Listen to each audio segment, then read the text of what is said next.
मसीह की हम प्रार्थना करते हैं। Hallelujah hallelujah. धन्यवाद धन्यवाद धन्यवाद परमेश्वर पिता।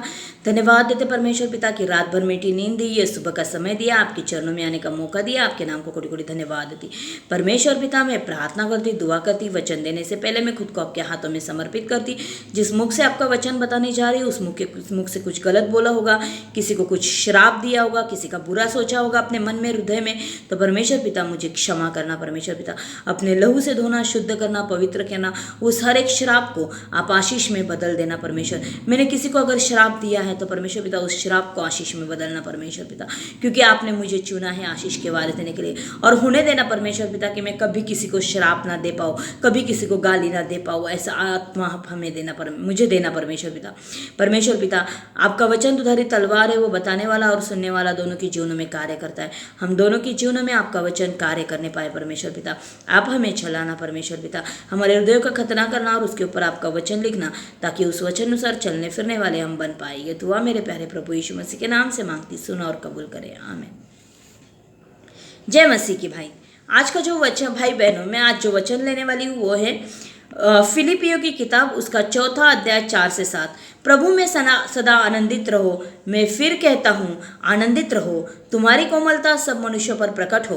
प्रभु निकट है। किसी भी बात की चिंता मत करो, परंतु हर एक बात में तुम्हारे निवेदन, प्रार्थना और विनती के द्वारा धन्यवाद के साथ परमेश्वर के सम्मुख उपस्थित किए जाए। तब परमेश्वर की शांति, जो सारी समझ से परे है, तुम्हारा हृदय और तुम्हारे विचार को मसीह में, यीशु में सुरक्षित रखेंगे। Hallelujah, praise the Lord.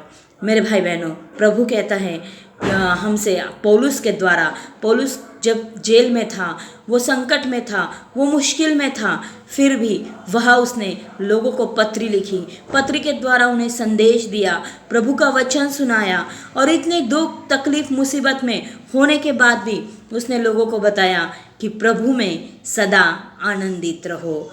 मैं फिर से कहता हूँ आनंदित रहो। सोचो मेरे भाई बहनों, जो पौलुस जेल में है, जो पौलुस जेल में है, मुसीबत में है, संकट में है, बंधनों में है, वो पौलुस लोगों को कहता है कि प्रभु में सदा आनंदित रहो। और एक नहीं 2 बार कहता है, मैं फिर कहता हूँ आनंदित रहो। अगर कोई चीज़ 2 या 3 बार रिपीट होती है तो वो हमारे लिए आज्ञा बन जाती है। हमें परमेश्वर में आनंदित रहना ही रहना है, चाहे हमारे हालात कैसे भी हो, चाहे हम किसी भी दुख से गुजर रहे हो, चाहे हमें फाइनेंशियल प्रॉब्लम हो, चाहे हम बीमार हो, चाहे हमने किसी से धोखा खाया हो, किसी ने हमें धोखा दिया हो, हमारा दिल दुखाया हो, तो भी हमें प्रभु में आनंदित रहना है, प्रभु को धन्यवाद देना है।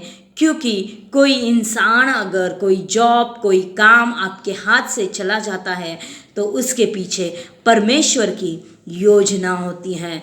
परमेश्वर अगर किसी से आपको अलग करता है तो उसमें परमेश्वर की अलग योजना होती है मेरे भाई बहनों।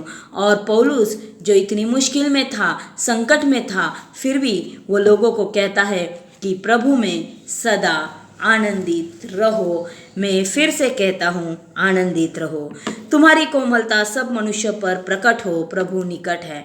तुम्हारी कोमलता, तुम्हारा दया तुम सब लोगों पर प्रकट करो। ऐसा नहीं कि सिर्फ ये मेरा नज़दीक है, ये मुझसे, ये अमीर है, इसलिए मैं उसके साथ अच्छे से बात करूँगा, प्यार से बात करूँगा, उसके साथ अच्छे से रहूँगा। नहीं मेरे भाई बहनों, परमेश्वर कहता है कि सबके साथ आपकी कोमलता प्रकट होने दो, क्योंकि प्रभु निकट है। परमेश्वर का राज्य निकट आया है, और वो कब आएगा हमें पता नहीं, लेकिन जो चिन्ह आज हम दुनिया में देख रहे हैं, जो भविष्यवाणी बाइबल में बताई गई है, वो हर एक भविष्यवाणी आज पूरी हो रही है। और परमेश्वर का समय निकट आया है, तो सबके साथ प्यार से, कोमलता से सबके साथ रहो, सब पर दया करो, अपने दुश्मन के लिए भी प्रार्थना करो, दुआ करो, विनती करो।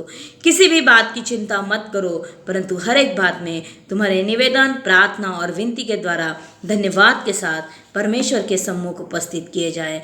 लोग कहते हैं कि हमें परमेश्वर से सिर्फ मांगते रहते। परमेश्वर हमारा पिता है, हम उसी से मांगेंगे, उसके अलावा और हम किसी के पास नहीं जाएंगे, ना किसी अभिषिक्त दास के पास, ना किसी और के पास, बल्कि हम परमेश्वर से हमारी प्रार्थना विनंती करेंगे। और कैसे? पौलुस ने कैसे आपकी प्रार्थना विनंती रखने को बोला है? धन्यवाद के साथ। कैसे? धन्यवाद के साथ। पौलुस कहता है कि धन्यवाद के साथ आपकी जो प्रार्थना है, जो विनंती है, परमेश्वर के सामने उपस्थित करें। हम सब कुछ करते हैं, हम परमेश्वर से प्रार्थना करते, विनती करते, हम बाइबल पढ़ते, हम हमारी मांगे, हमारी डिमांड हम परमेश्वर से मांगते हैं, लेकिन हमारी प्रार्थना नहीं सुनी जाती। क्यों मालूम है?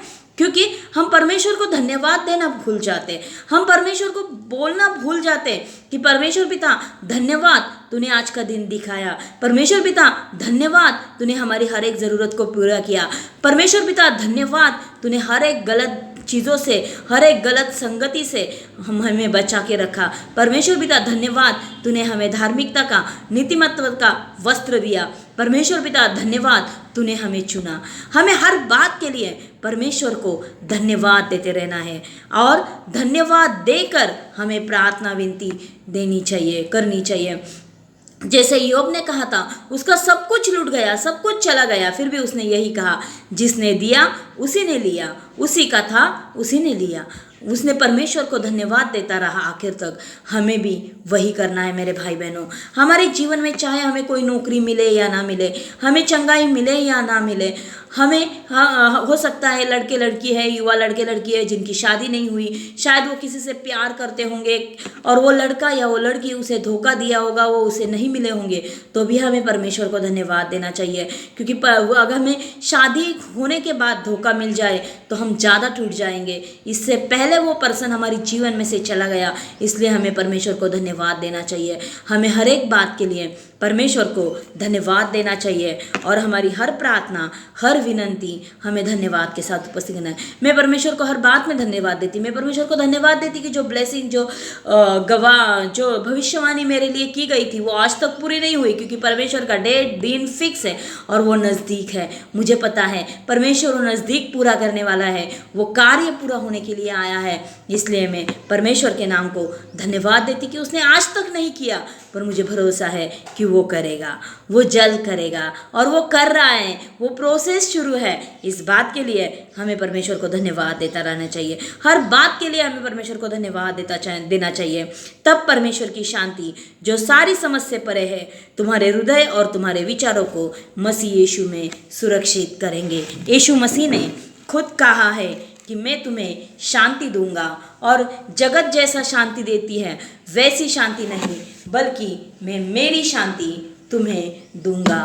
और बाइबल हमें बताती है, पौलुस हमें बताता है कि अगर तुम धन्यवाद के साथ प्रार्थना विनंती करोगे, तब परमेश्वर की शांति जो सारी समझ से परे है, परमेश्वर की शांति हमें समझ में नहीं आती, परमेश्वर की शांति हमें दुनिया में नहीं मिलती। इसीलिए तो यीशु मसीह कहते हैं कि मैं तुम्हें शांति दूंगा, और जगत जैसी शांति देता है वैसी शांति नहीं, बल्कि मैं मेरी शांति तुम्हें दूंगा, जो इस जगत से अलग है। जगत से उसका अंदाज अलग है। और परमेश्वर कहता है कि तुम्हारा हृदय और तुम्हारे विचारों को मसीह यीशु में सुरक्षित रहेंगे। हमारे हृदय, हमारे विचार अगर सुरक्षित रहना है तो हमें परमेश्वर की शांति हमारे जीवन में, हमारे हृदयों में होना ज़रूरी है मेरे भाई बहनों। और इसीलिए हमें सदा प्रभु में आनंदित रहना है, प्रभु का धन्यवाद करना है, और सभी लोगों के साथ हमें कोमलता से रहना है, हमें प्यार से रहना है। क्योंकि पौलुस कहता है, अगर तुम्हें प्यार नहीं तो तुम झंझनाती झांझ है। अगर तुम्हें प्यार नहीं और तुमने अपना सब कुछ धन लूटा तो भी व्यर्थ है। तुम्हें प्यार नहीं लेकिन तुम दानों से भरे हुए हो तो भी व्यर्थ है। सब कुछ व्यर्थ है, प्यार के अलावा सब कुछ व्यर्थ है। हमें एक दूसरे से कोमलता से, प्यार से रहना है, क्योंकि परमेश्वर का आना निकट है। इसीलिए मेरे भाई बहनों, आज ये संडे, इस महीने का आखिरी संडे है। आप अपनी कलीसिया में गए होंगे या कुछ भाई बहन की कलीसिया होंगी कई लोगों की दोपहर को होती है, कई लोगों को सुबह की होती है, कई लोगों की शाम की होती है। जैसा समय फुर्सत होता है लोग अब कलीसिया अटेंड करते हैं। आज कलीसिया में जाके, आज जब आप आपके घर में प्रार्थना में बैठोगे तो परमेश्वर को धन्यवाद दो कि उसने ये आखिरी संडे दिया कि उसके भाई बहनों के साथ जाके आप परमेश्वर को धन्यवाद दो सको, आप परमेश्वर की महिमा कर सको, क्योंकि बहुत से लोग ये नहीं कर पाए। बहुत से लोगों को कलीसिया जाना था पर वो नहीं जा पाए। बहुत से लोगों में घर के प्रॉब्लम्स है, दिक्कत है कि जो कलीसिया तक नहीं जा सकते, उनके घर वाले उन्हें नहीं जाना देते, उनके घर वाले उनका विरोध करते। घर में वो एक मसीह है, आज आपको जाने का मौका मिला है, आप परमेश्वर के नाम को धन्यवाद दो, उसके वहाँ जाके आनंदित हो, मगन हो, उसकी स्तुति आराधना करो। थोड़े समय के लिए अपने सब दुख दर्द चिंता भूल जाओ और प्रभु के सन्मुख आनंद की भरपूरी है, वो आनंद की भरपूरी आपके जीवन में आज यीशु मसीह के नाम से एक्सेप्ट कर लो मेरे भाई बहनों। हम प्रार्थना करते हैं। Hallelujah hallelujah. धन्यवाद परमेश्वर पिता, जो हमने वचन सीखा उसके अनुसार हमें तुझ में आनंदित रहना सीखा परमेश्वर पिता, और हमें सीखा कि हम हमारी हर प्रार्थना विनंती धन्यवाद के साथ तेरे सामने सम्मुख तेरे सामने तेरी शांति हमारे हृदय में दे परमेश्वर पिता, ताकि हमारे हृदय के विचार जो है वो सुरक्षित रखे, उस पर शैतान हमला ना कर सके परमेश्वर पिता। ये दुआ मेरे प्यारे प्रभु यीशु मसीह के नाम से मांगती, सुन और कबूल कर, आमीन। God bless you. ये वीडियो अगर आपको लाइक आया है तो पसंद आया है तो इसे लाइक करो, शेयर करो, सब्सक्राइब करो और आपके कमेंट भी ज़रूर करना। God bless you.